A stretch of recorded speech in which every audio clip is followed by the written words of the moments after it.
Okay, good afternoon, everybody. Thank you so much for joining us this afternoon for our 1 p.m. to 3 p.m. session to discuss the policy consultation that is regarding specialized schools and programs that is in draft.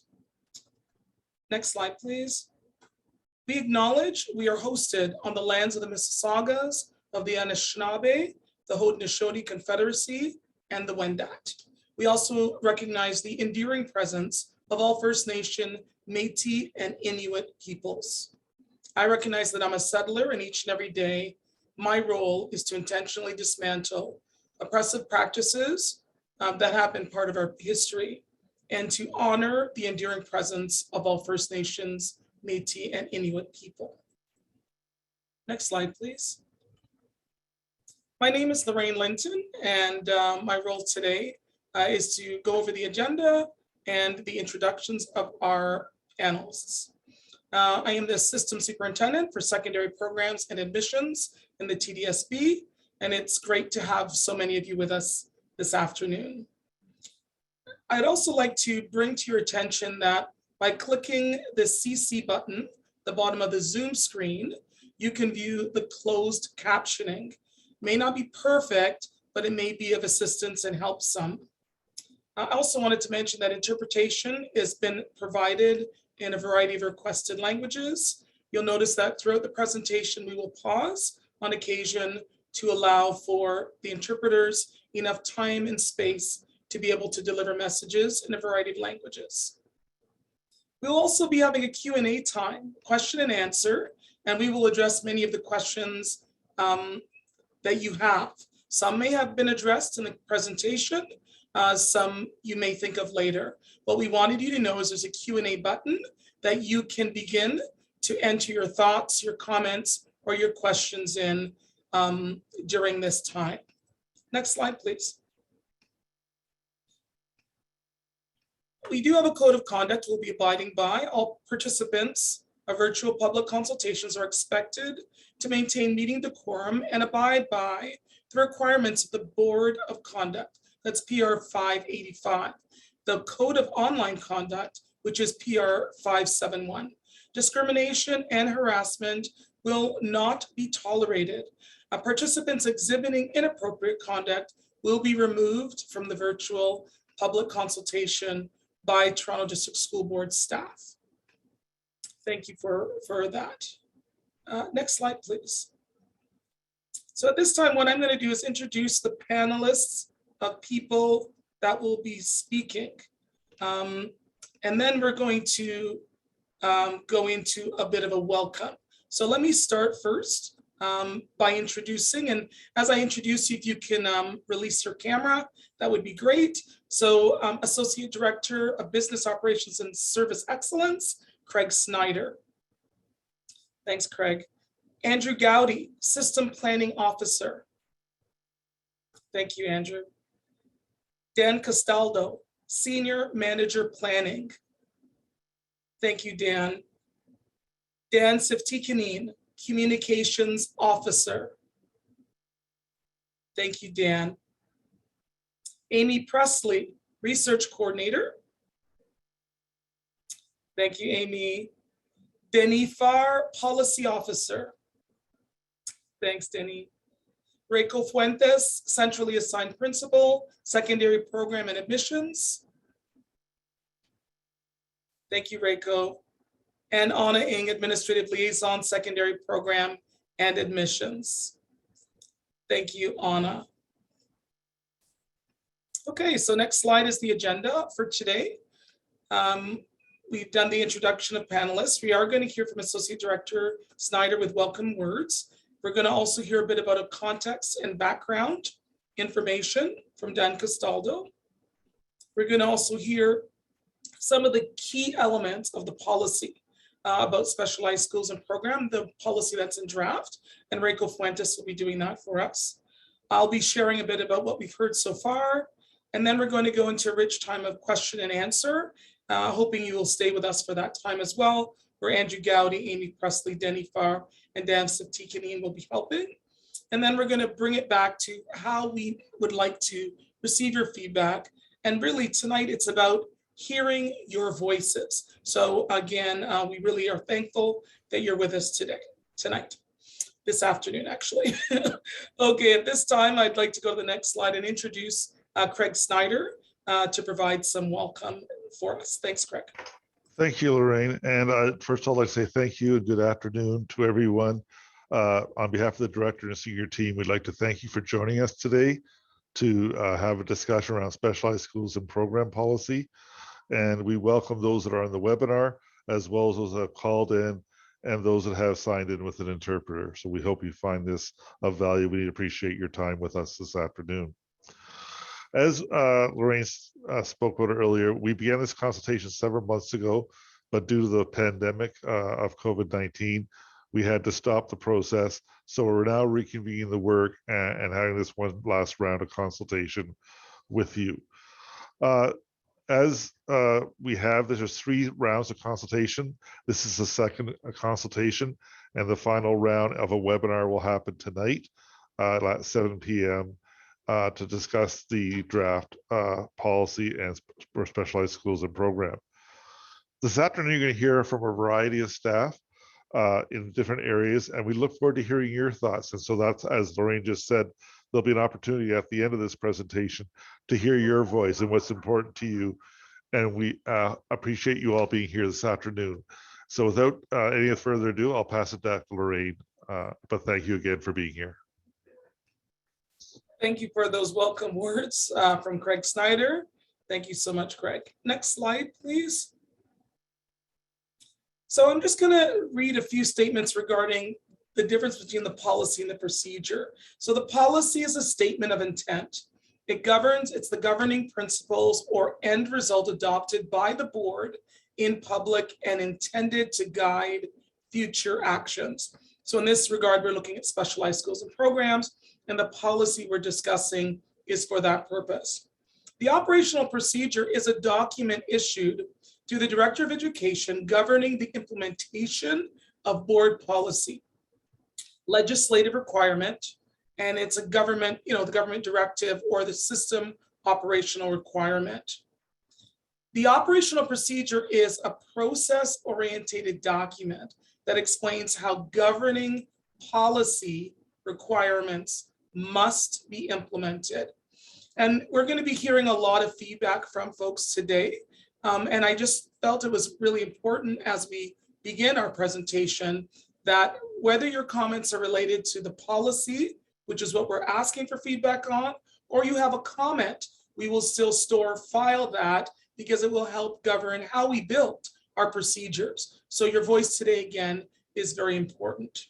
So thank you for that. Next slide, please.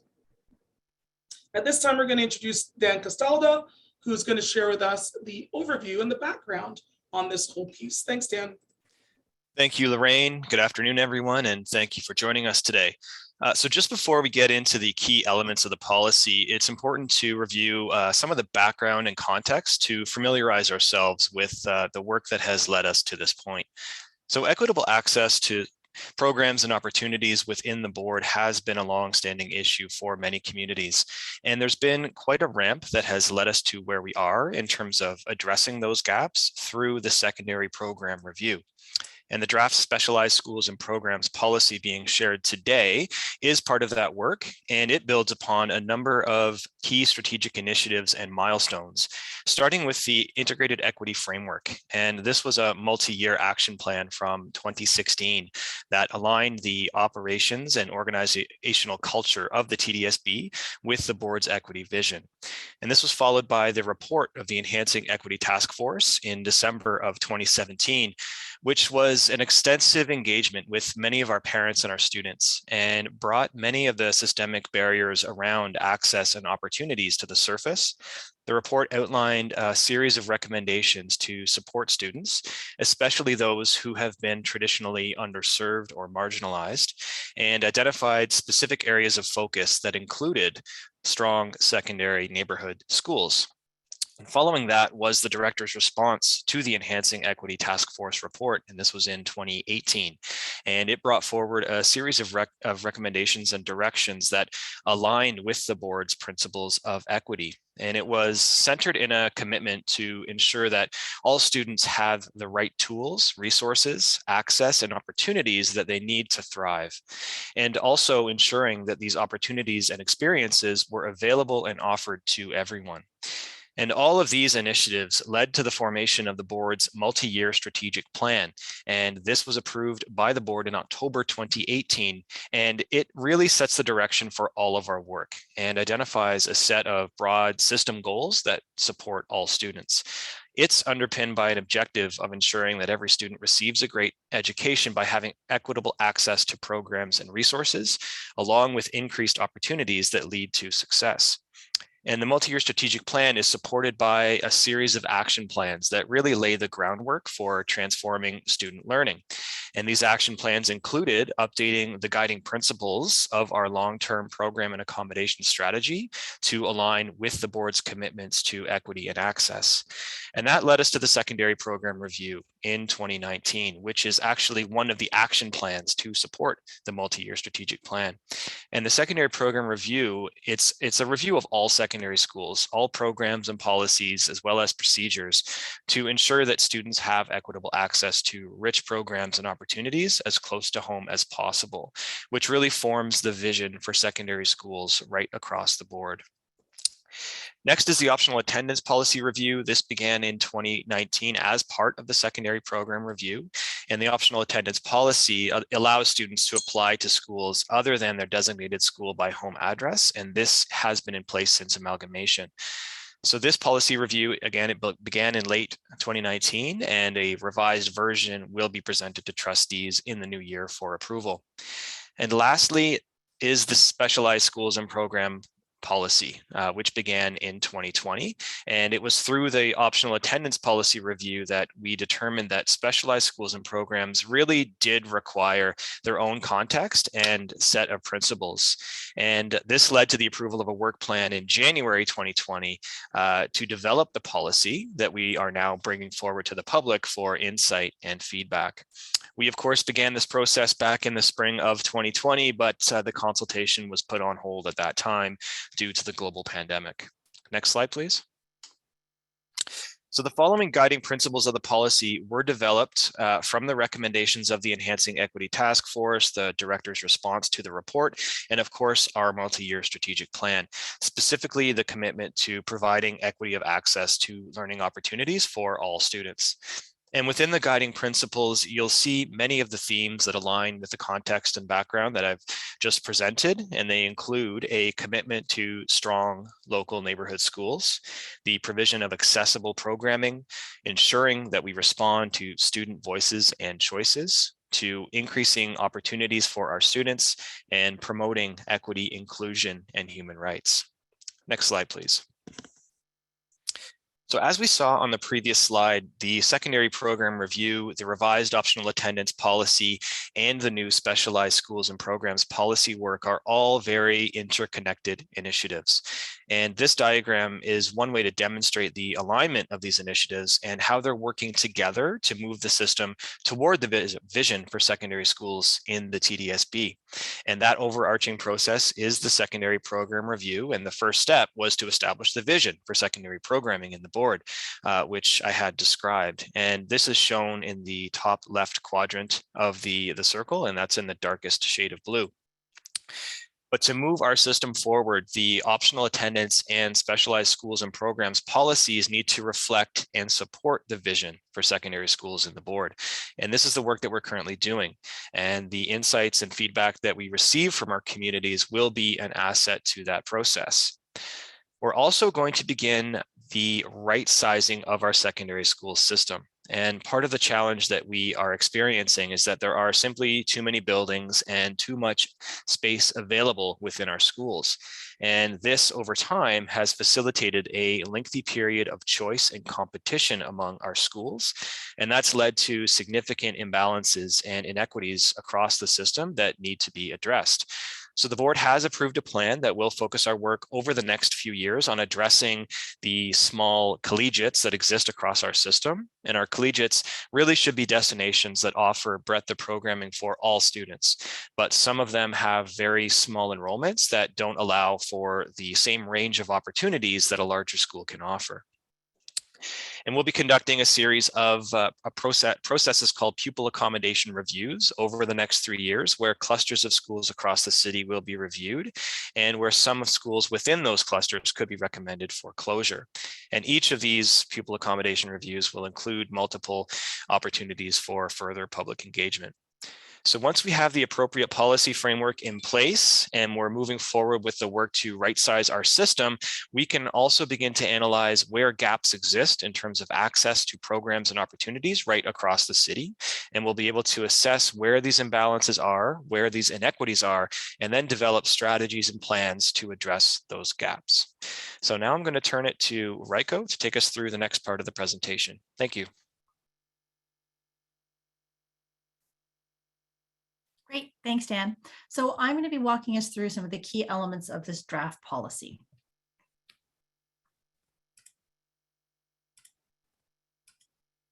So what are specialized schools and programs? The TDSB has a number of specialized schools and programs all across the city. Each specialized school or program has a particular area of focus. At the elementary level, there are academies, there are cyber arts programs, programs for high-performing athletes, as well as arts-focused programs in schools.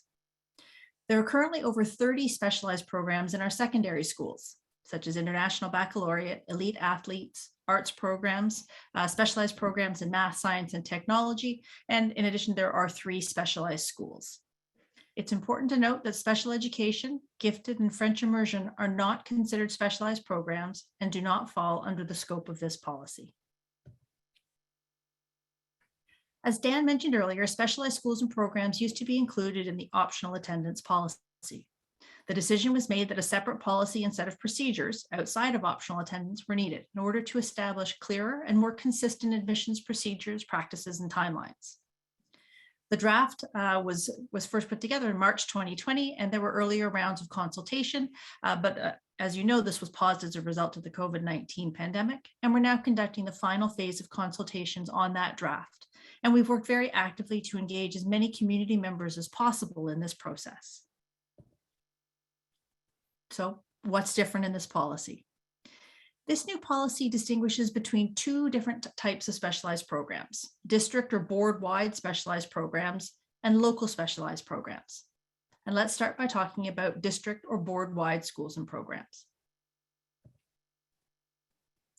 So our current system of specialized schools and programs, they are what we would now be describing in this policy as district or board-wide, because these programs and schools are available to students from across the board. There's no assigned catchment area or attendance area.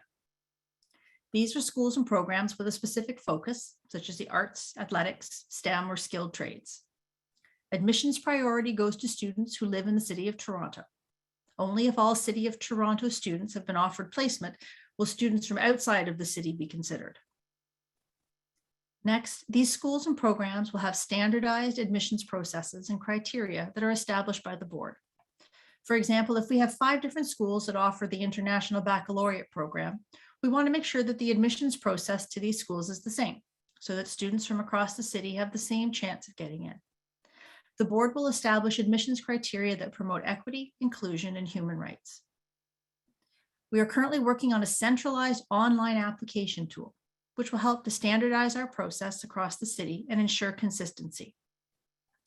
The online tool will be designed to streamline the application process and will hopefully reduce anxiety for students and families, which is created through our current paper application process. The application process can also now be separated from the current optional attendance process in terms of timelines and application.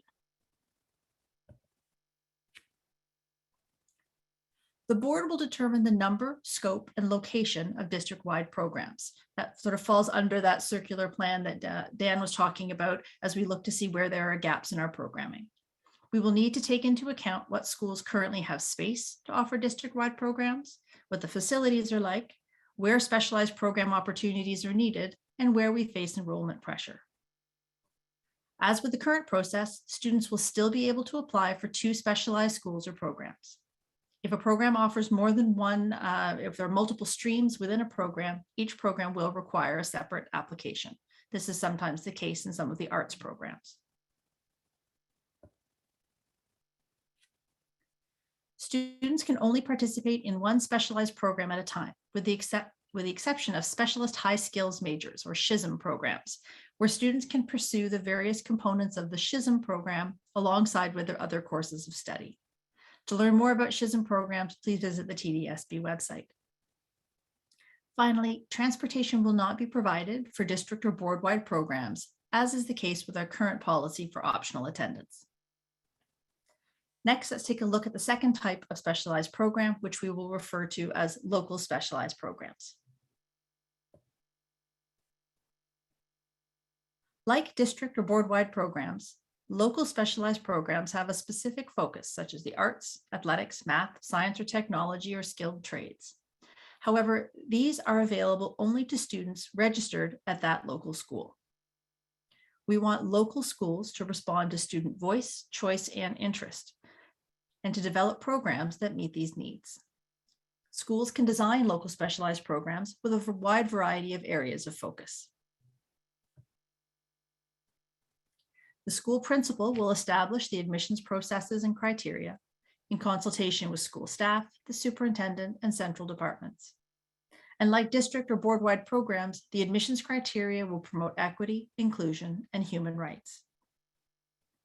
One of the major differences between the district or board-wide and local specialized programs is this admissions process. The admission process will begin after the students have registered at the school. In other words, students apply to the school and then are considered for the local specialized program. So how is this different from the current system of specialized schools or programs? Specialized schools and programs that currently exist will be identified as being either district or board-wide or local programs. And moving forward, any new programs that are established will need to be identified as either district or board-wide or local. Can a student apply to both a district or board-wide school or program and a local program? All students can apply to district or board-wide schools or programs. There's no catchment area, and these programs are available to all students in the City of Toronto. For local specialized programs, however, only students registered at the local school can apply. You'll need to have signed up for the school already to be considered for the local specialized program. Can a student apply to a local specialized program through optional attendance, you might ask? Well, this would depend on the optional attendance status of the school. Schools are identified as either being limited or closed to optional attendance. Closed schools cannot accept students through optional attendance.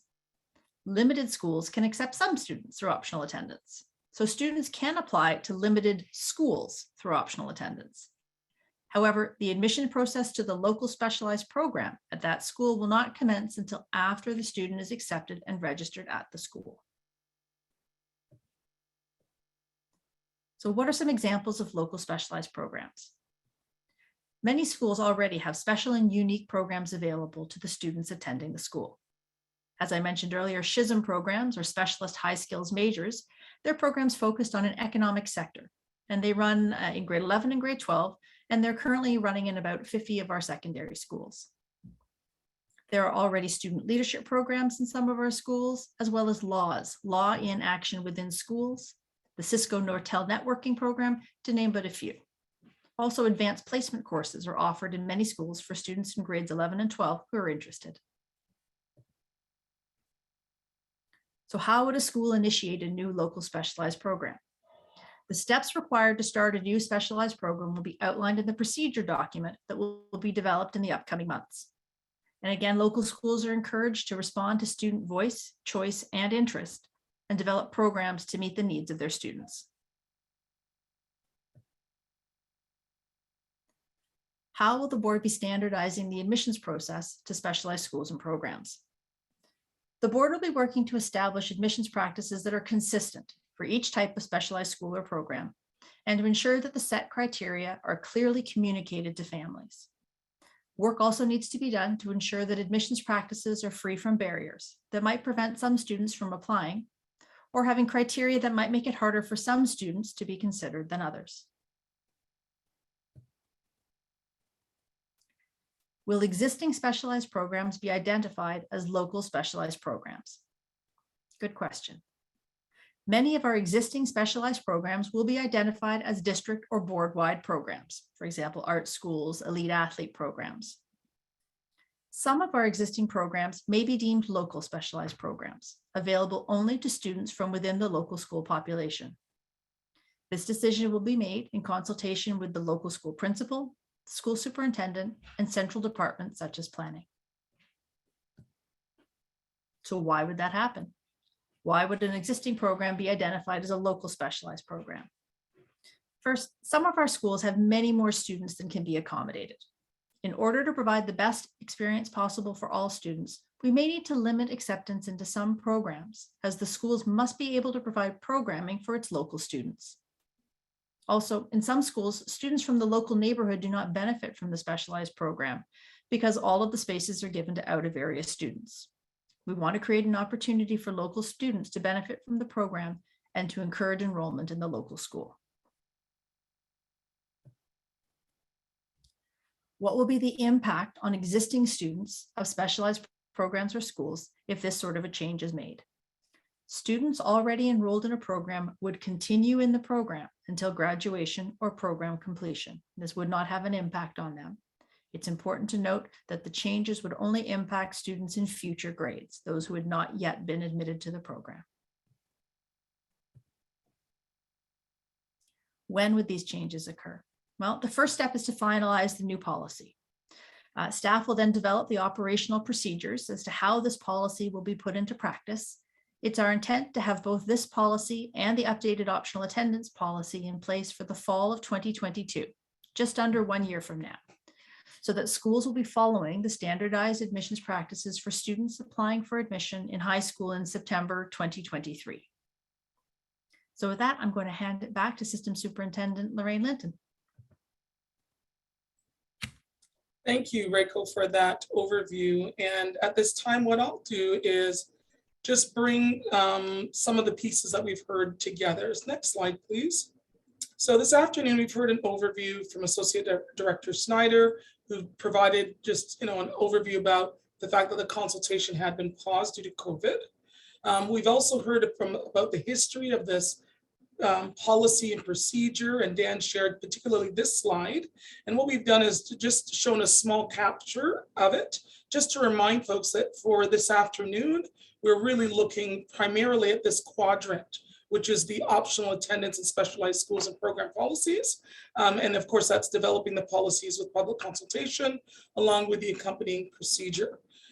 So that was shared, and then Rachel went over the intricacies of the current policy and draft for specialized schools and programs. So I want to focus, just to really highlight that the policy is going to develop clear admissions practices and procedures and timelines. And as Rachel already mentioned, the policy will differentiate between district specialized programs and local specialized programs. And the policy goal, of course, is to ensure that more students have access to these programs. Next slide, please. So what we have heard so far. And remember, the consultation had 2 phases because of COVID. So from our earlier consultation, we heard overwhelmingly from families and students who were in specialized schools and programs about the benefits of the focused learning opportunities. Next slide, please. And I'm going to read some of the quotes that we heard. The first one says, "I am happy to see a commitment to continuing to provide specialized schools. They are a huge benefit to students. My son was not engaged at school before moving to the art-based school. It has made all the difference in his life and has turned his prospects around." Okay, next slide, please. "My daughter attends Claude Watson program at Earl Hague Secondary School. The program and curriculum has been outstanding for her and has changed her educational experience and overall engagement in school. I believe these specialized programs are essential, and she is already planning out her future courses And thinking of university direction, I agree the applications and programs should be accessible to students. Next slide, please. So what we have heard so far, again, so we have also heard from many that not all students and families are able to gain access to these rich and valuable programs and schools. Next slide, please. So I'm going to read a few quotes that we've heard. I feel strongly that specialized programs should not exist in a public school system. It takes the elite and high achievers out of the regular classroom, thus being in direct contrast with the inclusion model. It then leaves classes filled with a skewed number of students with social, emotional, and/or academic issues, leaving less instructional time for the regular everyday child. And the next quotation in this area, I think the opportunity for specialized program offered in Scarborough region is biased, inconsistent, no transparency, and no inclusiveness. Equal opportunity has to be provided to all children who want to do the program. Some children are only aware of the program in grade 8. However, the screening process involves grade 7 report cards. Competition is too harsh. My child applied to 3 programs and all 3 programs in 3 schools got denied. And this is a child who's getting 85% average on core subjects.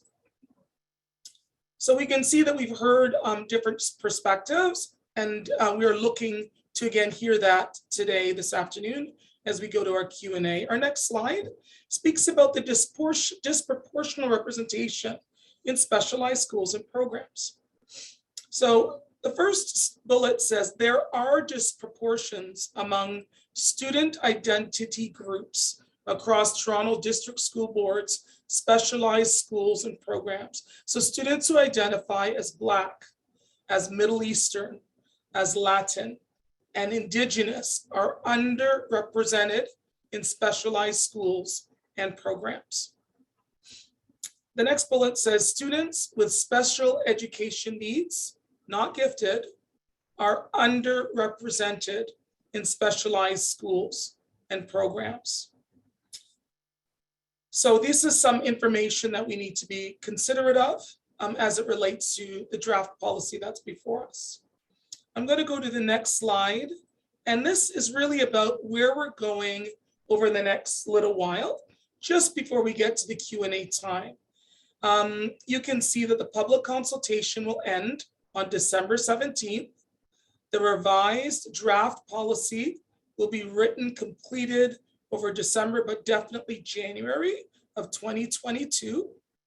We will be submitting a final staff report to the Governance Policy Committee and the Board of Trustees for decision-making. And that'll be in the winter 2022 cycle of reports. So for those who are looking to hear the final conclusions, those are some meetings that you may be interested in holding in your calendar. And then the policy and the associated procedures, given that things pass through with approvals from the Board of Trustees, they will be in place for September 2022, which means all students, based on the open houses at secondary schools, they will all be functioning under this new policy, given that it's the will, again, of the board to pass it. At this time, we're going to move into a question and answer time. Andrew Gowdy is going to go over some of the pieces around how you can participate, but I want to thank you in advance for your input and also engaging us further with your comments and your questions as we move into the Q&A time. So Andrew, over to you. Thank you, Lorraine. Good afternoon, everyone. Welcome. Thank you for coming to this consultation session on this policy. I'm Andrew Gowdy, and I'll be facilitating the feedback component of the consultation. Now is the time that we want to hear from you. So we want to hear your questions about the proposed policy, but we also want to hear your comments about the proposed policy. We want to hear your thoughts, any ways that we can improve the policy. Next slide, please. There are several ways to provide feedback to us and to participate in this session. If you're on a computer or a smart device, you can write to us or you can speak directly to us. If you wish to write to us, you can use the Q&A feature. So that should appear in the toolbar at the bottom of your Zoom window. There's an icon that says Q&A, and if you click on that, then a window opens up that allows you to type in your question or your comment, and if it's a simple question, we could be replying back directly to you. If it's a question that could be of interest to everyone participating in the session, then we will probably read it out and answer it verbally so that everyone can hear the answer. If you wish to speak directly to us, you can raise your hand. So again, at the bottom of the Zoom window, there's a toolbar and there should be a raise hand icon. And if you click on that, then what we as the host will see, we'll see a participant list in our window and we'll see a hand show up beside your name. And so we're going to periodically look at the hands that have been raised in the participant list, and then we'll call upon you to unmute yourself and to speak directly to us. If you're joining us by telephone, you can also speak directly to us, and that's by pressing *9. And by pressing *9, that puts a raised hand symbol beside your name in our participant list, and we will turn to you at the appropriate time and ask you to unmute by clicking *6. Next slide, please. So before we begin, I'd like to remind people of our meeting norms. So at the TDSB, we have a code of conduct and a code of online conduct. Participants of virtual meetings are expected to maintain meeting decorum and abide by the requirements of these codes. Discrimination and harassment will not be tolerated. Participants exhibiting inappropriate conduct will be removed from the meeting. Please be concise, respectful, and courteous with your questions and comments. We'd like to hear as many voices as possible this afternoon. Each speaker is please asked to be mindful that others will want to speak. If you have more than one comment, please raise your hand again or type into the Q&A feature. Please minimize background audio if you choose to speak. And lastly, I'd like to remind everyone that this session is being recorded. So having said that, we're going to now open the floor to you. This is your opportunity to share your thoughts with us. You can speak directly to us by raising your hand. You can write your thoughts or questions to us using the Q&A feature. I'm looking at the participants list right now, and I see we have 3 hands raised. So we'll begin with people who have raised their hands. And after we do these 3, then we're going to go back to the Q&A, and we'll be asking Amy to read out to us questions that have been posed through that feature. So the first hand raised in the participants list is Meryl Ongun. So Meryl, could you please unmute yourself and speak to us?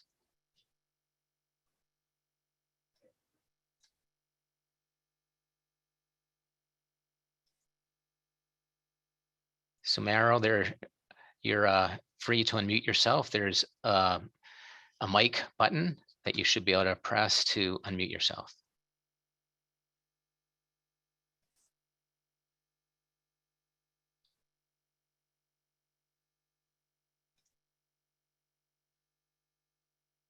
Okay, I don't hear anything coming from Meryl. Oh, Meryl, I see that you've unmuted. You've lowered your hand now. Okay, so we're going to go to the next speaker, and that's Jason Toe. Jason, please go ahead. All right, hi. Thanks very much for the opportunity to participate in the consultation. I just have a question regarding local specialized programs and the language in the draft policy encouraging schools to provide local specialized programming or programming that responds to student choice, voice, and interest. I'm just wondering if it's possible to consider, just shifting the language a little bit to, I guess, enhancing or enriching the programming for all students that responds to student voice, choice, and interest, rather than creating separate exclusive programming that isn't necessarily going to be accessible to students within that school community. Only because if if we're trying to respond to student voice, choice, and interest, that it benefits everyone. So it would be great to have a policy that encourages every single student to have that opportunity within that community, as opposed to just a small segment of the population. This can lead to a different stream within grade 9 and 10 that we're trying to work directly against, but at the same time recognizing that there is a benefit to adopting and responding to what students want in a community. So I'm just wondering if that's something that you could take back for revision. And Well, thank you. Well, thank you for those comments, Jason. And I think it's something that we'll keep in mind. Rico, would you like to add anything to what you've heard from Jason? I was going to thank Jason for his input and say that this is definitely partly how we envision local specialized programs. So focuses and themes that all students in the community could benefit from, whether in one of the videos about the policy talking about an environmental focus or environmental sustainability being a focus for the entire school population, or a focus on equity and social justice, something that all students would benefit from, that infused every class and every grade within a school. So thank you for that feedback. Thanks, Rico.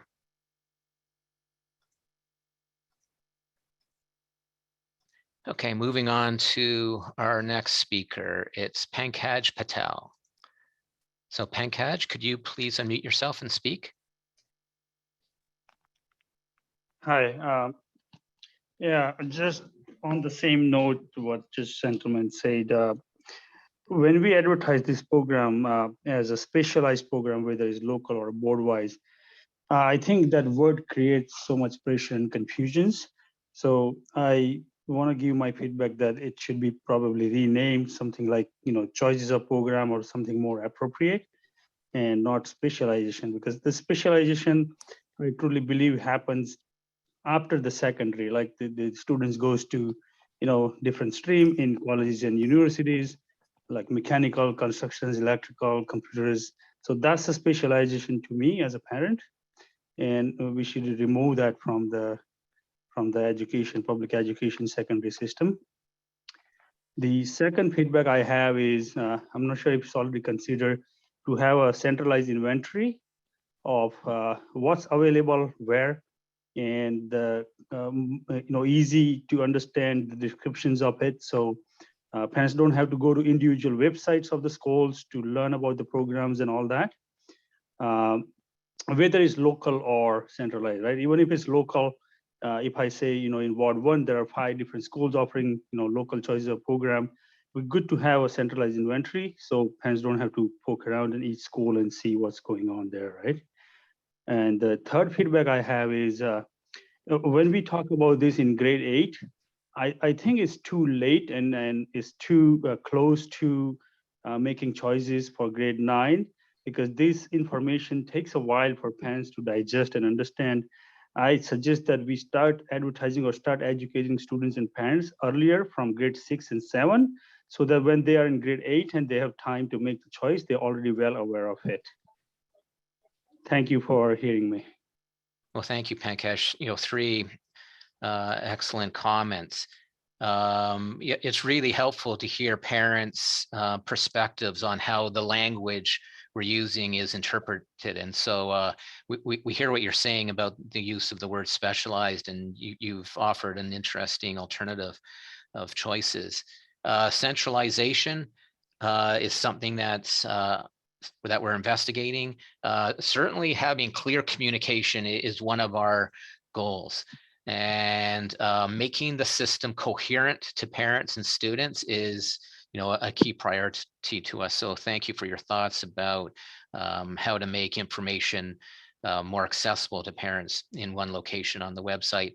And thirdly, your comment about grade 8 and needing to advertise and share information to earlier grades, that's greatly appreciated. Reiko, would you like to add anything? Thanks, Andrew. I was just going to reinforce a point that you had already made, that we've heard feedback about the challenges of the term specialization, especially for programs, let's say like math, science, and technology, where every school in the board provides all of the academic programming and rigor that are required to prepare students for university or college programs in the areas of math, science, and technology. So your suggestion about choice and options as opposed to specialization is appreciated and it's well heard. Thank you, Reiko. Now we're going to go to the Q&A. So we're going to ask Amy to read out questions that have been received, and we'll identify the appropriate panelists to respond. Over to you, Amy. Thanks, Andrew. Our first question is about how will we ensure that the new policy or procedure will prevent families from using fake addresses to attending specialized schools or programs? Oh, very interesting question. That's a question that we receive not just as it relates to special programming, but even just admission to certain schools in the system. We do have an admissions protocol that provides direction to principals and superintendents on how to admit students to their school. And one of the requirements is to have proof of address. And principals need to see at least 2 pieces of ID from a parent that confirm the address. And there's a list of documents that principals would ask from the parent. But then the protocol also advises principals that at their discretion, they can ask for more than the 2 pieces of ID. And so this might be used by a principal where there is an unusual amount of application to the school, and they're concerned about the validity of addresses. A further thing that happens is we do have an internal audit team, and this audit team periodically audits schools' finances as well as enrollment, but they do address audits, and they come into a school and they look at the student records to see if there's supporting documentation to validate the addresses. So those are ways that boards can control addresses. If there's anything else that a panelist would like to add to what I've just said, if you could turn on your camera. Lorraine, would you like to add anything to what I've added? Yeah. Hi, Andrew. I think you were very comprehensive with that, but I think I would add this idea that it sounds like the person may be concerned about when they're applying to the school that those things haven't been checked. So what I think, to add to what Andrew's already said, which are board processes, we can also take that under advisement and make sure we reconcile that with procedural processes so that it's all covered. So what I'm kind of hearing is people from out of the M postal code may be applying and may get in because they're not providing accurate addresses. So we'll take a look at that as well, in addition to what Andrew's already answered. Thank you. Thanks, Lorraine. Amy, could you read another question to us, please? Yep. The next one is sort of it's 2 questions from one individual, so I'll just read them together. So at what point would it be too late to implement this policy for September 2022 if the process is stalled by the need for approval? So that's part 1. Part 2 is, can you please elaborate on what you meant regarding local specialized programs admissions criteria will promote equity, inclusion, and human rights? Okay, thanks for that, Amy. So the first question is about timelines and when would it be too late to launch the new policy for the following school year. So parents and students are applying to grade 9 programs in the fall around October, November, December. That's when schools hold their open houses. So this school year, there's not an opportunity, of course, to apply the new policy because it's not approved, but it would be next fall. So fall of 22, that's when we are aiming to have the policy and procedure in place. And as long as the policy and procedure are in place by September of 22, I believe that we can follow that procedure as we move through the fall, as schools have open houses, as parents and students choose offerings for grade 9. That's going to happen fall of 22, winter of 23, and that's all for admission in September of 23. So I believe as long as we have the approvals in place, the policy and procedure done for September of 22, it could apply for admissions to 23. Lorraine, would you like to add anything to what I've just said? I think you've answered it very well.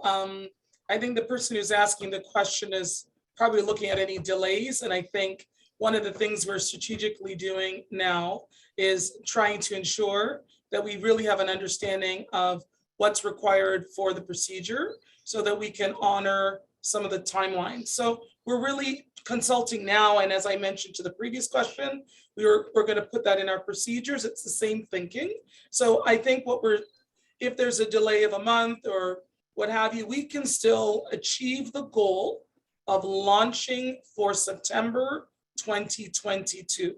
And I believe we're going to make that deadline, given that we have already consulted, right, pre-COVID, and now we're just finishing our last consultation. So maybe just to answer that question that way. Okay, great. Thanks, Lorraine. Now, the second part of the question had to do with the admission criteria and how they would ensure equity of access, inclusion, human rights. Is that correct, Amy? Yeah, so asking for elaboration on local specialized programs, admission criteria that promote equity, human rights, and inclusion. Okay, thank you for that clarification. Lorraine, is this a question that you'd like to answer? Certainly, I can begin, and I can certainly pass it over. Oh, I think I've done something to my screen here. I can also pass it over because, to Reiko if she'd like to add anything else.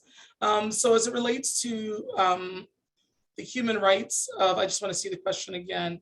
Yeah, so the local programs, the criteria is still being developed because we of course need to have approval of the policy process first. But yes, the underpinnings of human rights and equity will be part of the thinking and considerations when developing local programs. I think a previous person who raised their hand had mentioned just some language change. So these are things that we are compiling together to ensure that we don't create a culture by this new shift that is contrary to the multi-year strategic plan and the vision of the board as it relates to equity and human rights. How that will land and what that will look like, I can't give you the specifics of because it's still in draft and being pulled together.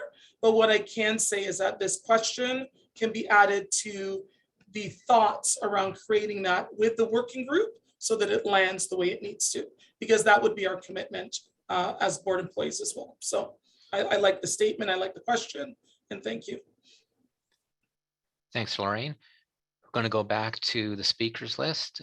Stephen Didenuk, could you unmute yourself, please, and speak? Yeah, can you hear me? We can hear you. Yeah, thanks for taking my call.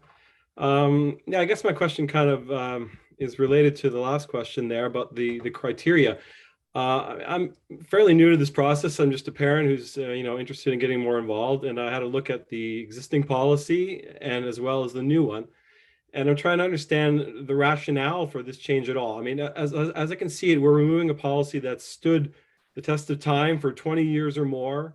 It was by definition, from my read, as fair as it could possibly be. Like all students that met the admission criteria were admitted unless you were over capacity, in which case it was chosen randomly by lottery. Am I incorrect in that statement? That's not my whole question, by the way, but from what I could read, it seemed to be fairly fair. And now we're replacing with one in which the criteria are not well defined at all, as you just admitted, except to say that they're open-ended and they'll promote equity, inclusion, and human rights in some capacity. Well, did the existing policy violate any human rights, for one thing? Did it exclude anyone who passed the standardized entrance tests, except for those that may have been excluded through the random selection process? So how are these criteria equity going to be designed, and how are they actually going to increase access to all students, including those who are not identified as one of the equity groups? Thank you. Okay, thank you for that, Stephen. Part of your question is about the background, about why change the policy. Was it not fair the way it was? And that's going back to the Enhancing Equity Task Force in 2016 and research that was conducted then and input that we've received from communities at that time. And what was learned was that not all groups in the city do have access to programs. Reiko, would you like to elaborate? Sure, Andrew, I can add a couple of pieces because this is work that we have started on already in the last few years, and updating the policy in this area is sort of driven by the changes that we have put in place. Before, in the former policy, schools could set their own admissions criteria and application requirements, and there was a wide variety of practices that took place. In some programs in the past, they would charge an application fee simply to sit an entrance exam, and charging a fee in itself presents a barrier where some families would opt to not participate in that process because of the financial commitment, and not feeling comfortable in self-advocating or requesting support in that process. So that would be one barrier that we would look at. The practice of looking at entrance exams that are based on enrichment and curriculum well beyond the middle school years, really calling on students who might have outside additional supports for their academics, whether it was tutoring, whether it was other forms of enrichment and additional learning that they were privileged to have in their middle school years, that would put them at a significant advantage over students who didn't have those same opportunities. So I mean, those are a few examples of practices that were not designed to contravene human rights. But when we look at the representation of students in these programs and how skewed in some cases that data is, and that really there is significant underrepresentation of some communities who are seeking spaces in these programs, it leads us to reflect on the fact that our admissions practices have not supported equity, and that is sort of the foundation work. And so we are working through the changes that are going to be put in place. And when we say they're still up in the air, it's because we have not finalized that. It is an ongoing process.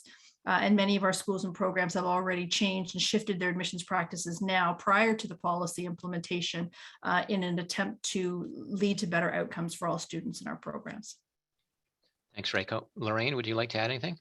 I think Reiko may have touched on that. I just wanted to clarify for Stephen that the procedures follow the policy the writing of the policy. So Stephen, some of the questions that we're getting that are related to the procedure, although we can't answer with the specifics, it's not that that work isn't going to be done. And I understand his concern and frustration, and that, like, wants to see the whole picture. But part of our process is that we have a policy that stands, and then we follow up with the procedural parts of that policy. So thank you, just to add that.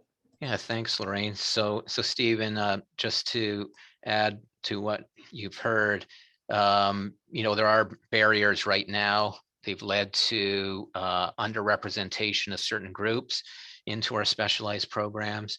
We're emphasizing equity, inclusion, and human rights in the new policy and procedure. Don't have the details right now on the criteria, but the goal is to have consistency in those admission requirements across all the specialized programming, remove barriers, and also, looking at where the district-wide specialized programs are and the local specialized programs, and ensure that there's a good geographic distribution of them, so that distance isn't an impediment to accessing these programs.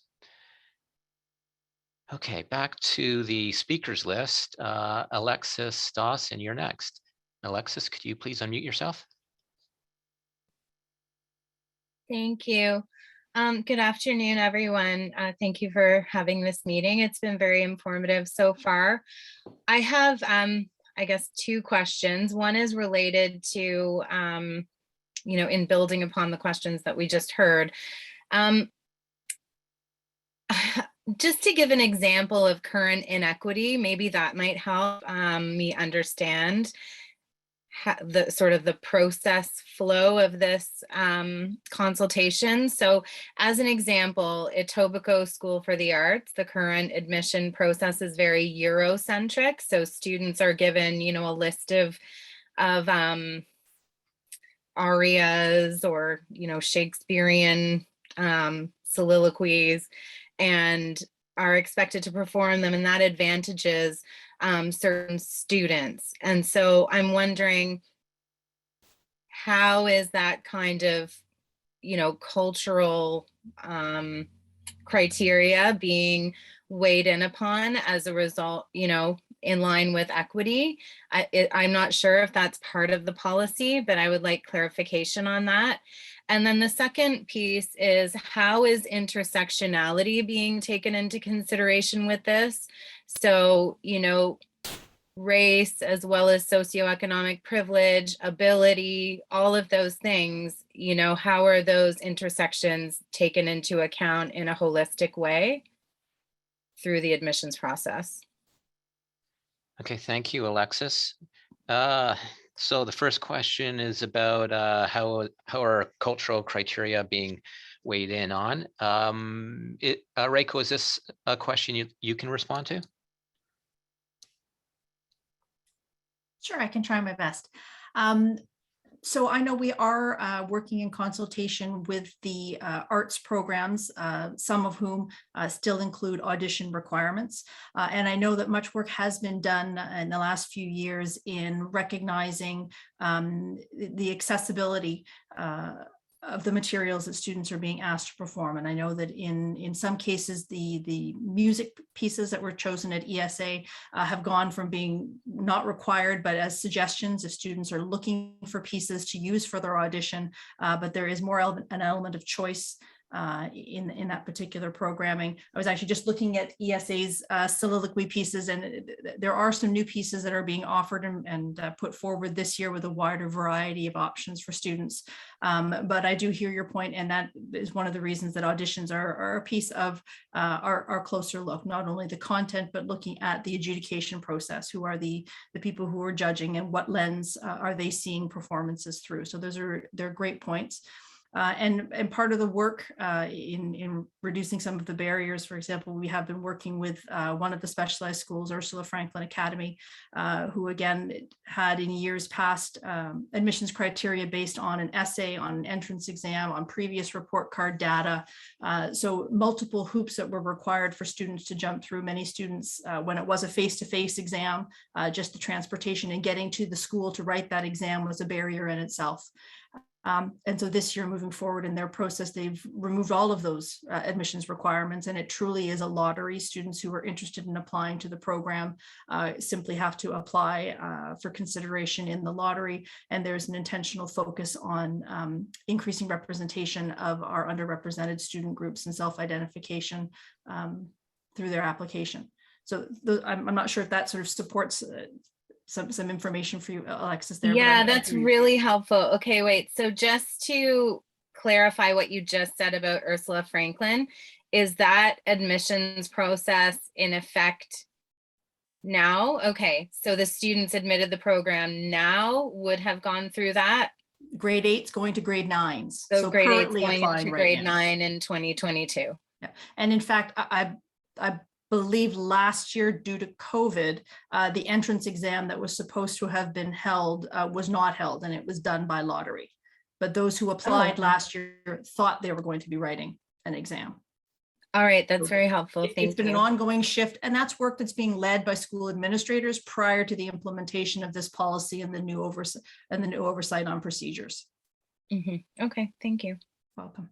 Okay, thanks, Reiko. So Alexis, second part was about how was intersectionality being considered. Alexis, could you just describe again what you meant by intersectionality? So I think, each student brings their own identity to the space. And, one of the concerns that I have, and this is just anecdotal with the alternative schools pilot that's happening right now, is that the students being accepted into the programs are, yes, come from different backgrounds in terms of family structure and race, but the socioeconomic piece isn't clear to me. Everybody who I know that has been accepted into those alternative schools programs have been advantaged socioeconomically.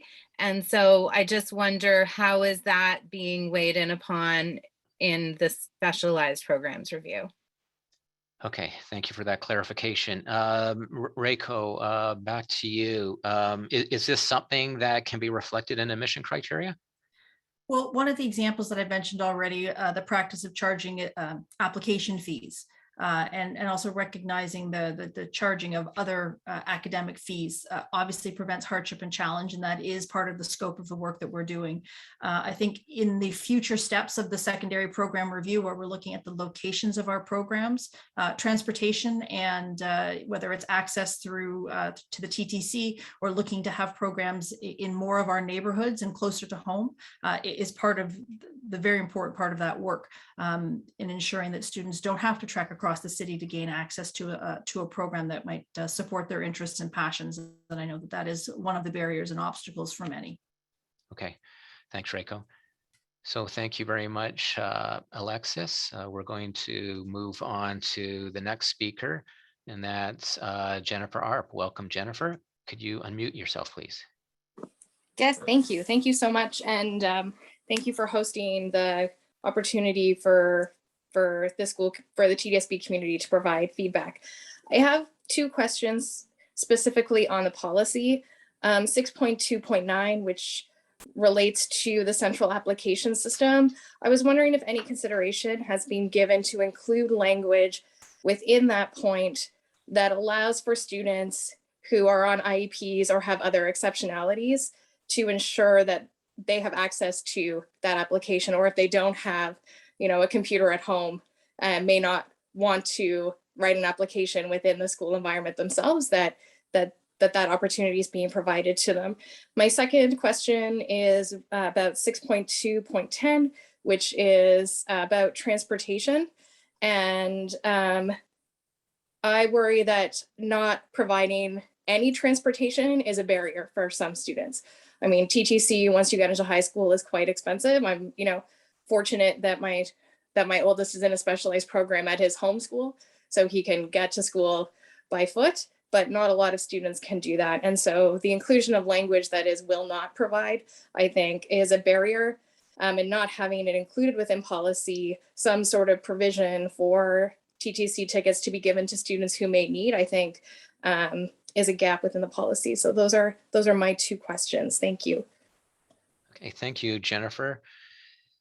So the first question is about 6.2.9. It's about the centralized system and students with IEPs and families without computers at home. Reiko, do you have any comments that you'd like to share on this?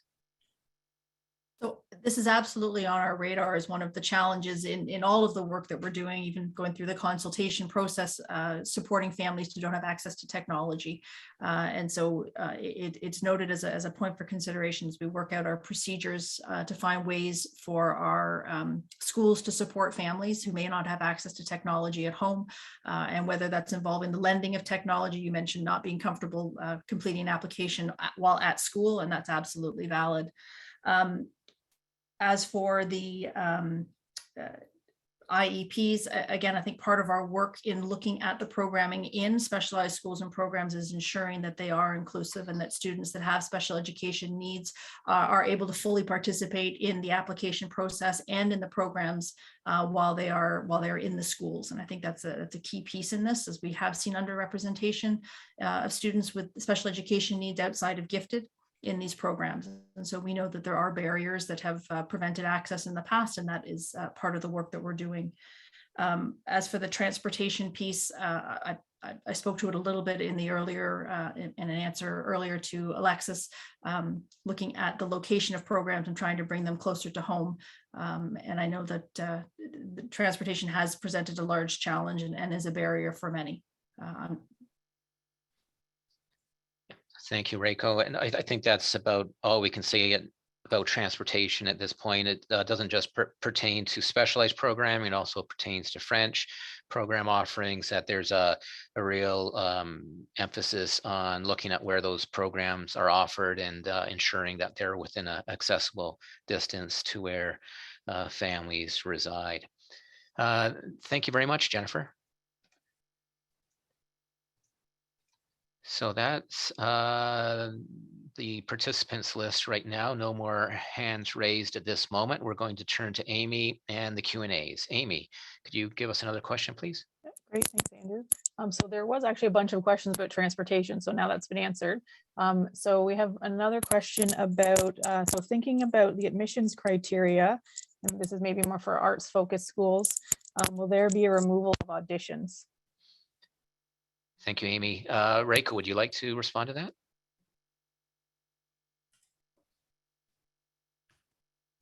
Thanks, Andrew. Thanks, Amy. As I've mentioned, part of the procedural work will be working with the, for the case of auditions, working with the arts-based programs to develop whether it's audition or admissions criteria, recognizing some of the challenges that auditions put in place. I do know already Rosedale Heights School for the Arts does not have an active audition as part of their admissions process, and they've had success for several decades in doing so. So that is part of the procedural work that we will be looking at. And as I've already voiced, I mean, there are some concerns about how that audition process goes and who is advantaged to that process and who is disadvantaged. Thanks, Reiko. So that's under review. Don't know exactly how the audition process is going to be impacted, but the intent is to remove barriers. Another question, please, Amy. So there's a few questions about resourcing and funding.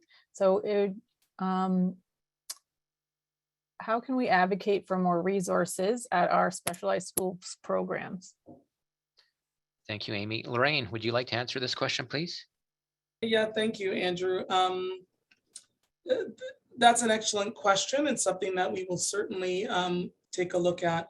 Currently, we operate within a particular funding structure where we receive our monies from the ministry, and we as a board allocate those funds according to the needs across a variety of schools. And so our specialized schools currently, programs that are local, et cetera, to different schools are not something that is, if you go to the website of particular schools, you will not see particular funding associated locally for those schools outside of our board-wide specialized programs. So when the question is being asked about to acquire more funding, if it is for the board-wide specialized schools, I would say that we're currently operating in our funding model.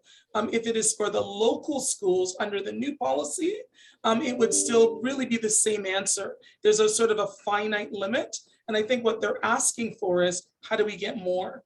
And I think that, we are just currently working within what we're given from the ministry. And that's, I guess, how I would answer that, Andrew, at this time. Okay, thank you, Lorraine. Amy, could you read us another question, please? Yep. So maybe this is just expanding on what Lorraine just mentioned, but do we currently have enough teachers to support a move to more localized, specialized programs? Thanks, Amy. Back to Lorraine. Yeah, thanks for the question, Amy. So within the local, I would say yes, because currently our specialized schools are operating and offering rich depth of programming. The policy change and the initiatives that we've outlined today will be looking at, how do we build local programs within each school? And as the schools have those conversations and build those to meet the needs of their own student population, we would see that the teaching staff would come mostly from within those buildings, with exceptions, of course. So I think the larger answer to me is yes, but in specific cases, there may be some challenge as it relates to specifics around Ontario College of Teachers qualifications, and that would be a conversation that the school would be having with the departments here at the board, just to get what they need. And how that process will look is still being developed, as you know, because the policy goes first and then the procedure. But there's a lot of thinking that's happening right now about these types of questions. So that's what I can offer at this time. And thank you again for the question. Thank you, Lorraine. Back to Amy. This is about, I guess, a specific example about Max. So how will this new policy help the sort of the remaining students that don't receive a space in that specialized program? Thank you, Amy. Reiko, would you like to respond to this question? I'm not entirely clear on the question, Amy. So students who applied last year to the Max program and are now in grade 9 already? So I think the students who, I guess, understanding that the program is very popular and not everyone who applies gets accepted, will this policy create more space or? So I don't think this policy would create more space in any one particular program, but part of the larger scope of the secondary program review will be looking at where programs with particular focus are located within the city, what the demand is. But again, for a program like Max, which is offering enrichment in math, science, and technology, it's important to say that even though it is a very popular program and not all of the students who apply to it will gain access, there is still strong academic programming available at every secondary school within the board. Part of the application process to specialized programs, we know that students can apply for 2 programs. And I think part of the consideration in putting in those applications is looking at the demand of the particular programs and perhaps being strategic, whereas some are certainly highly competitive. Thank you, Reiko. We have a hand raised. It's Jason too. Jason, please go ahead. Hi, thanks again. Just a couple follow-up questions. Because the proliferation of local specialized programs was a response to competition between schools, which was touched upon earlier. Are we hoping to see a reduction in local specialized programs? As a follow-up to the question I had previous, Reiko, you mentioned that you're hoping to see actually that entire schools adopt direction or focus areas that are responsive to local communities. So I'm just wondering if, and perhaps this is jumping ahead, but is a goal for this policy to see actually reduction in local specialized programming, and if so, is that will that be communicated? So that's one question. And the second question is, a lot of our schools are also in the same catchment areas as our coterminous boards in the Catholic system. Are there discussions to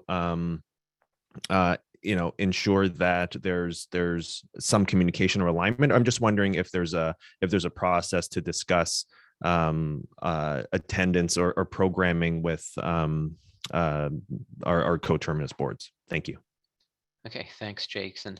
Over to Reiko for the first question. It's about will local specialized programs be reduced as a result of this policy?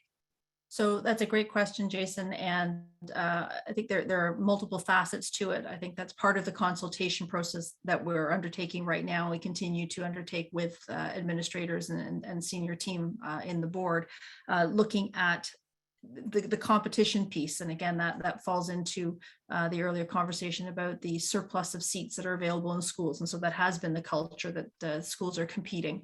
But I think it's important to highlight that some local specialized programs, again, that are designed to support a local community, that could be something in a school that is close to optional attendance.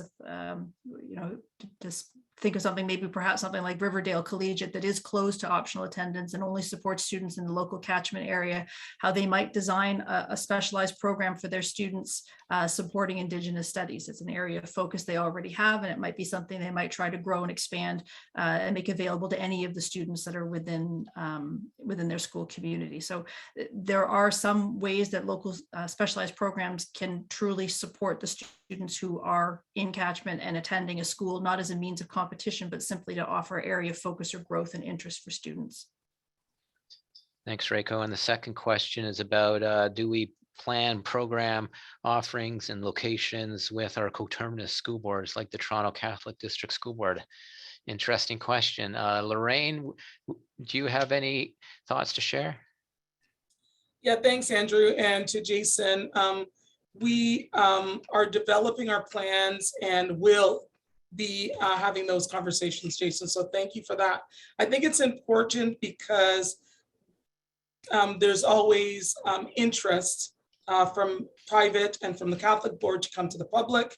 And so we always want to make sure that we understand the alignment and the impact. But I believe the direction that we're moving in, unless Jason is speaking about something else, is really to meet the multi-year strategic plan and the vision that the board has. And we may, even though we may have those conversations, we may see areas of the city where things do look different by virtue that we are moving in this direction, and how it impacts our community may look very different. So I just kind of want to say that. And I also want to just accentuate a bit of what Reiko mentioned about the local programming. We are going to see areas of the city where many schools are going to develop innovative local programs to support their students, because they recognize that they can run those programs and there's interest in their own school.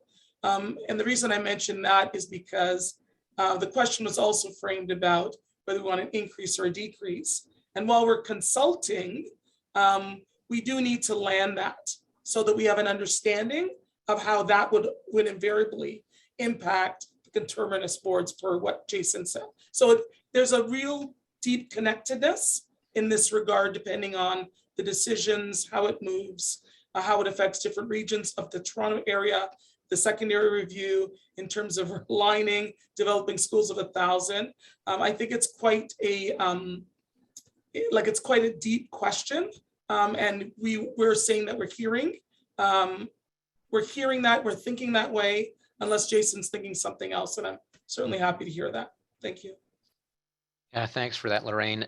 So it's a really interesting question that Jason has asked about the coterminous boards. And I would say that we do plan with the coterminous boards. So that's the Toronto Catholic as well as the two French public school boards that serve the city. And we hold annual meetings with them and we share plans. Now, the plans have mostly been at a higher level, dealing with where do we intend to build new schools or additions, or where do we have surplus space that could serve another school board's pressures. We really haven't shared that much in the past on specific programming offered at schools. But thank you for that thought. Okay, so that's it for the hands that are raised at this time. We're going to go back to the Q&As and to Amy. Amy, could you read us another question, please? I would love to, but we are all done the Q&As. There Okay. are no questions at the moment. Thank you for that, Amy. So we'll give people a moment to write into the Q&A or to raise their hands.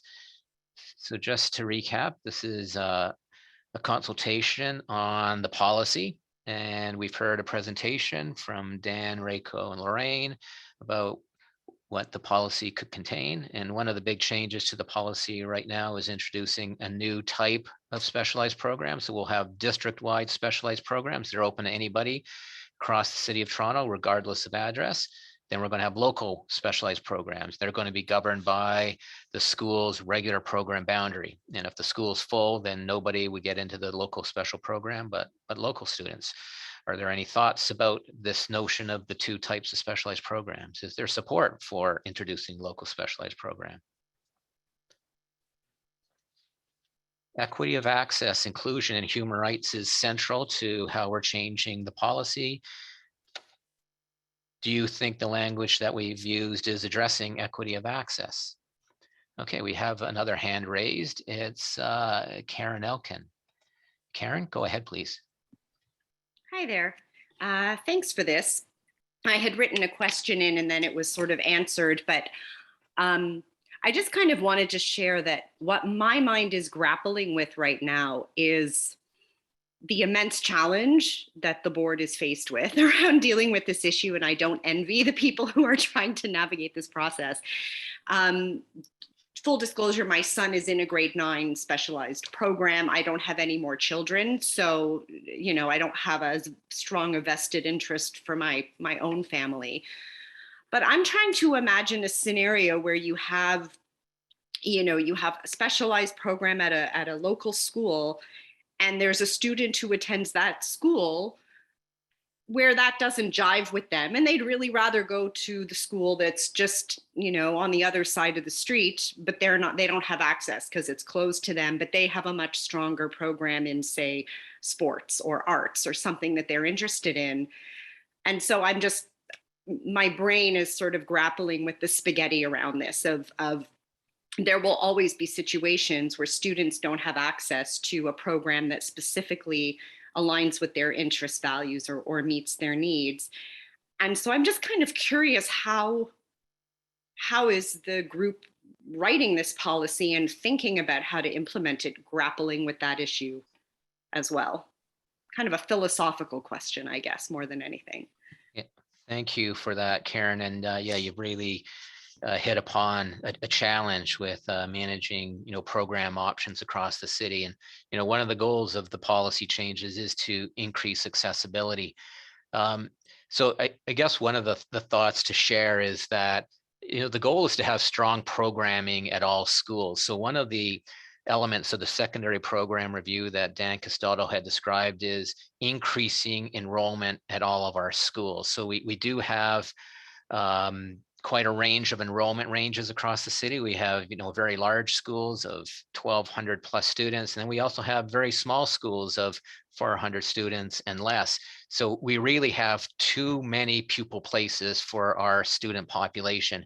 So one of the projects in the secondary program review is to reduce the amount of space that we have. This does mean closing, you know, small schools, but the goal there is to increase enrollment at all other schools so that we'd have high schools, you know, neighborhood high schools that have 1,000 plus students. And it's when you have that critical mass of students that you get that critical mass of teachers that can support a broad range of program offerings. So a school of 1,200 or 1,500 kids, they're going to offer strong courses in all those areas of math, science, technology, of athletics, of arts. So we hope that many students are going to find their particular interests served at their neighborhood school. By introducing local specialized programs, Lorraine commented that we anticipate that there's going to be more local specialized programs available. When a school happens to be a little under capacity, then students from outside of the area will be able to access it through optional attendance, but it'll be limited. It'll be where space is available up to, you know, a building's capacity. And then we're going to have district-wide programs in schools that'll be open to anybody. So I think this policy is going in the right direction in terms of introducing more opportunities for students to find programming that meet their needs. I'm going to turn it over to Lorraine to see if Lorraine has anything to add. I think you really answered that so well, Andrew. It's really about the local school being the school that students want to be in. And I think it's even the way that the question was posed, it does create some challenges because you're wondering if a student wants to be in another school and they want that school's local program. There are procedures for following through with that, i.e. based on the admissions under optional attendance, you would apply to the school. And then once, you know, in the school, you would be considered for the local program in that building. So students still have an ability to move around, but it is our hope and really our aspiration that the local school be the school that services and provides the educational needs of all students in that geographical area. So I think, Andrew, I would just punctuate that again, because it is a philosophical shift in how we have looked at specialization of schools formerly. And I think it will take time. And I would also add that to the question that was mentioned, because as we go through the secondary program review, and we're in phase 1 now, where we're looking at small collegiates, as was mentioned by Dan, and then the redistribution of those students, to, you know, you can see that it is going to take some time. But I would argue that at the end of the process, we're going to be in a position where our local school meets the needs of the constituents of the students. Thank you. Thanks, Lorraine. No further hands up at this time. Going to Amy with questions and answers. Amy. Thanks, Andrew. We just had a question about whether the admissions criteria that will be in the procedure will be consulted on by the public, or will the public be asked to consult on the admissions criteria? Reiko, would you like to answer that question, please? So it's a great question. In fact, this is a great time to plug the feedback survey that is available online. And I know Denis has put it into the chat a couple of times. There is a question specifically about the considerations that you think we should be giving around admissions criteria. So please, we welcome that feedback and we encourage that feedback to help us build the best policy and the best procedure possible. Thanks, Reiko. Looking to the participants list, we have no hands raised at this time. The Q&A, there's no questions. Referring back to the policy, things that we'd like your thought on. What do you think about having consistent admission criteria for specialized programs? That's the proposal within the policy. What do you think about having a centralized online application system? Students can apply to 2 district-wide specialized programs. What do you think about this number? So these are all things that people can think about. And if you have a thought to share with us, you can share it now through the Q&A or by raising your hands. But there also is that online survey. And Reiko has just pointed out where you can access it from our public website, tdsb.on.ca. If you look for the column on the left-hand side, you look for policy consultations. It's in a blue column. If you click on that, you'll go to all of our active consultations. You'll see specialized schools and programs there. You'll find the draft policy. You'll find the online survey. And that online survey is something you can access after this session too. Like, we're keen to receive your input. We have some Q&As. Back to Amy. Thanks, Andrew. So our first one is sort of a logistical question. So if a student is deciding between a local specialized program and a board-wide program, would they need to commit to the local school before knowing if they are accepted to the local specialized program? Thanks, Amy. Reiko? Thanks, Andrew.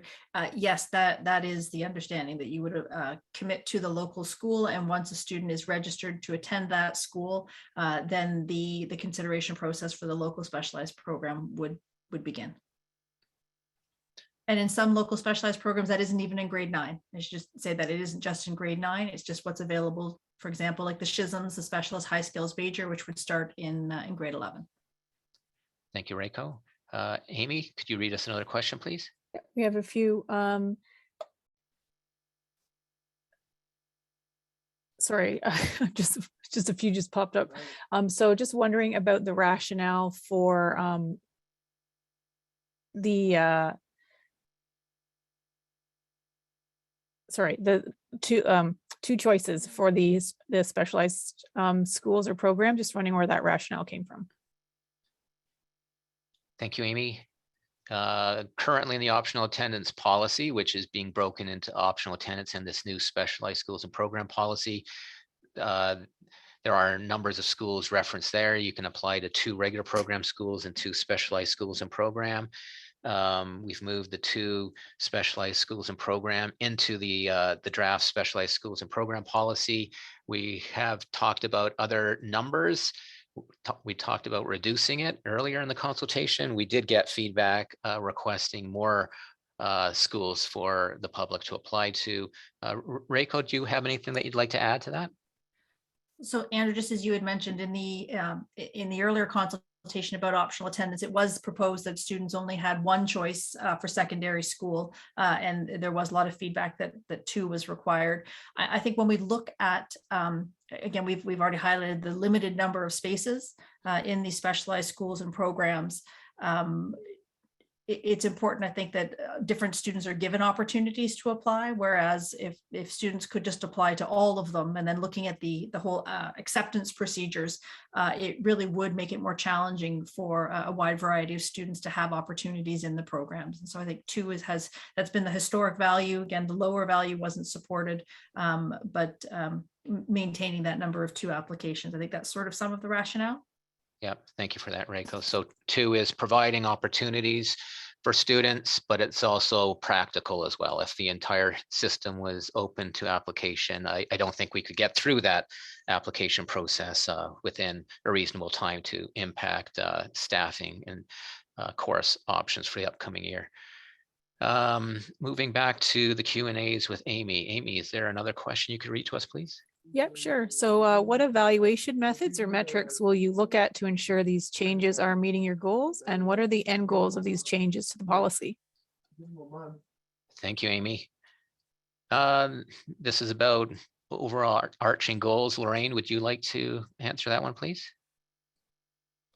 Yeah, hi, thanks for the question. I think it's a very, very good question. I think the way we look at whether we have achieved our outcomes, and our goal really is greater access for students to programs. One of the things that we've identified is that there are barriers that really are in place that we as a system would like to look at and reevaluate the ways in which we have students apply and access these programs that are specialized. Also, I think as we see the development or the landing of who's applying to the board-wide specialized programs, how those applications, like those are checks and balances. I would also say that within the local sphere, what types of local programs are being developed?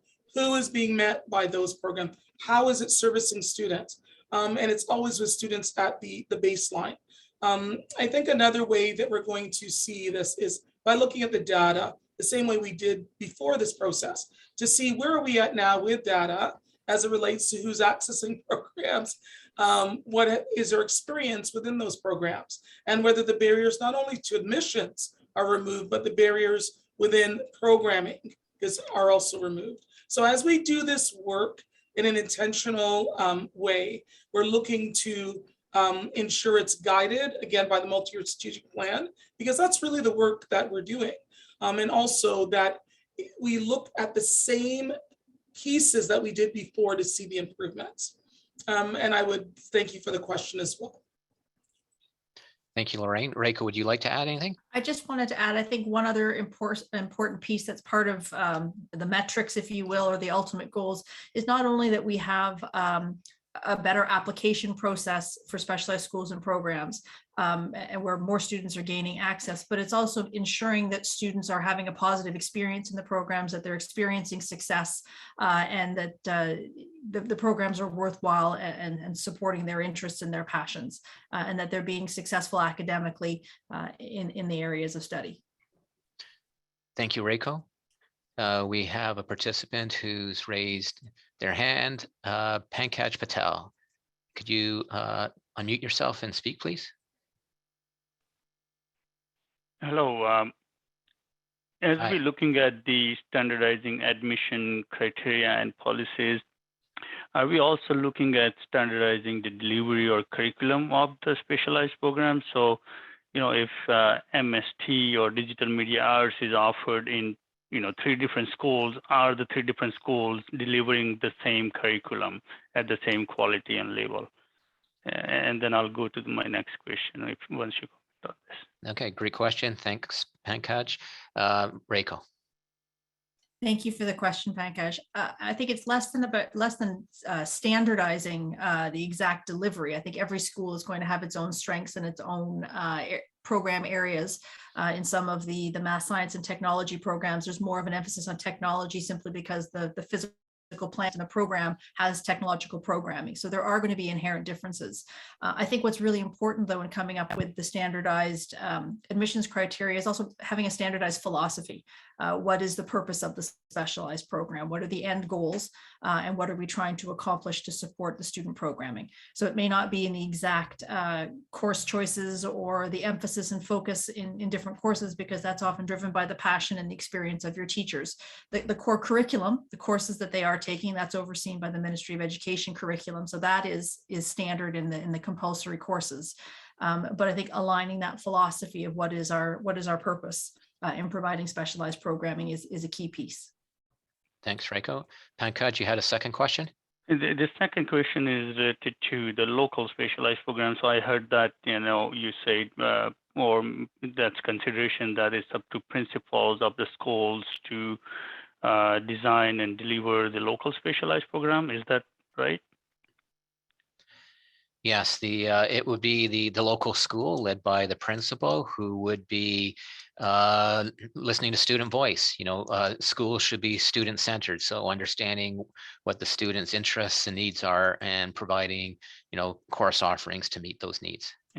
And so one of the cons of that is, the schools who has, kind of strong and active principals versus, because not every individual principals are the same skills or same enthusiasm or, same level of interest in delivering local programs. So how do we address that gap?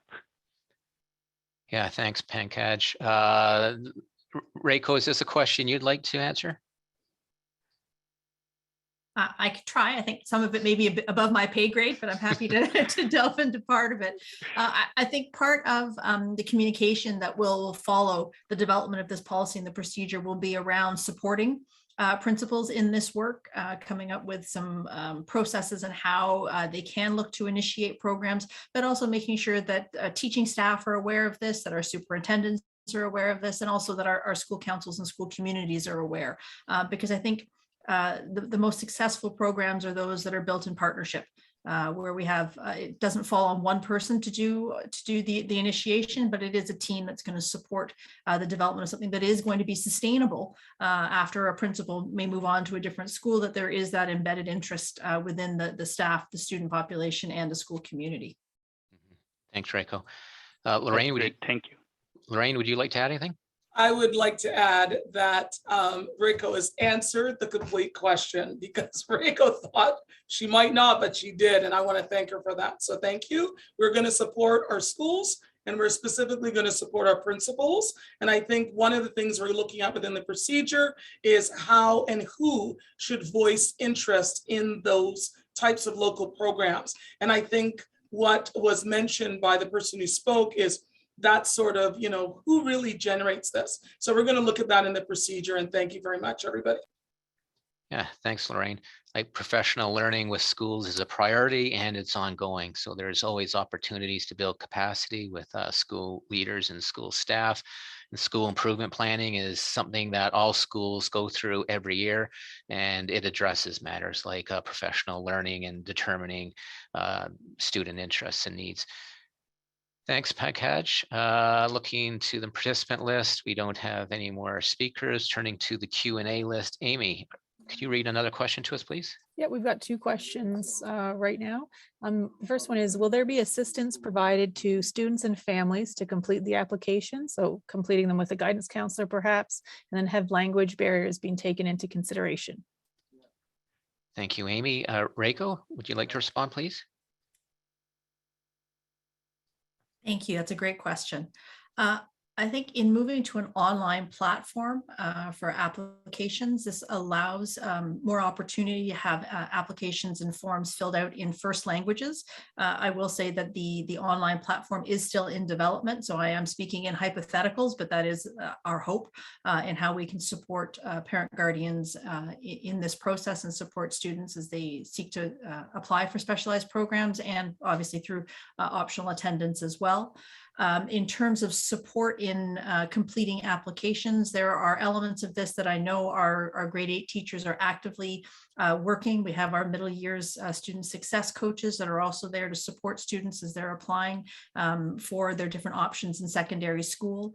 So that piece is already in place. There are some elements of specialized schools and programs applications that are meant to be completed by the student, whether it's a statement of interest, and so where students are speaking to their own passion and interest. But I know that in completing that work, students often have the input and support of the adults in their lives, whether it's their parent guardians, but also the staff that support them in their schools. And languages, how do language play into online applications? So again, for example, in the feedback survey that we're asking folks to complete, it can automatically be translated into up to 18 languages. So again, it's my hope that our application process will have some ability to do the same. But again, I am speaking in hypotheticals because that platform is still being developed. Okay, thank you. Yeah, moving to an online platform opens up new opportunities for accessibility like language. Okay, thanks, Reiko. We have a hands up. It's Walter Zhang.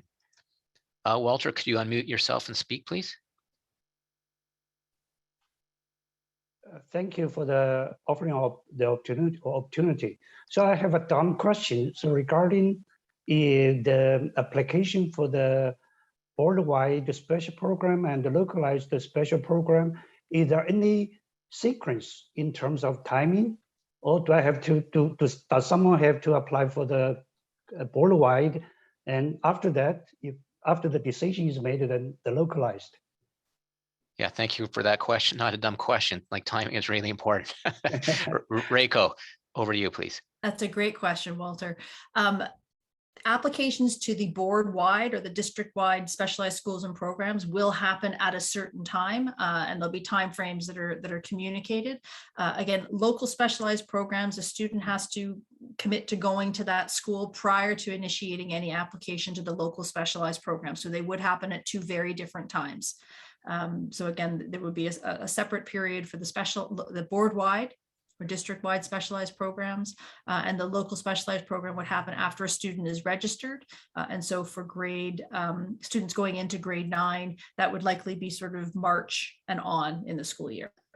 And do we foresee the board-wide applications happening first? That would be the sequence, the district-wide program offerings, and then it's the regular program, the local specialized program offerings. Okay. I would say with optional attendance in the middle. Right. Okay, great.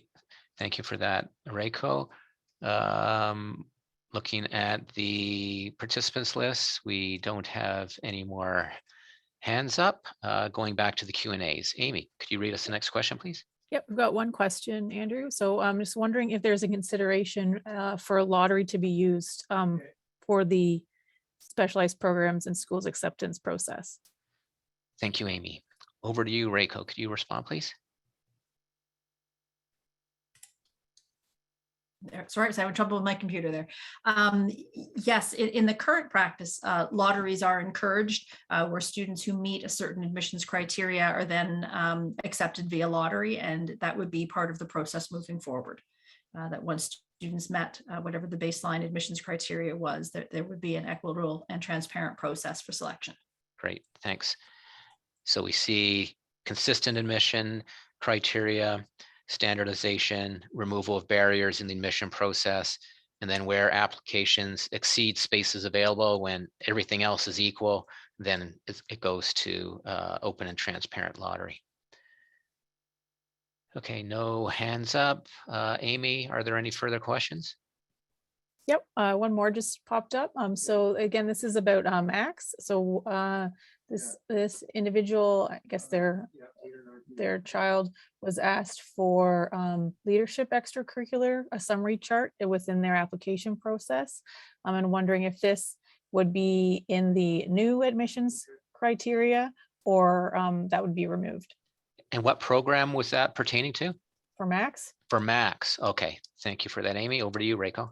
So if the family has been asked for that, that's in the current process, which is still led by the school. And we will be working on developing the procedural documents, which will outline what the admissions criteria are. I can't say at this point, forecasting exactly what those specifics will be. But right now, that is currently just that school's practice as part of their application process.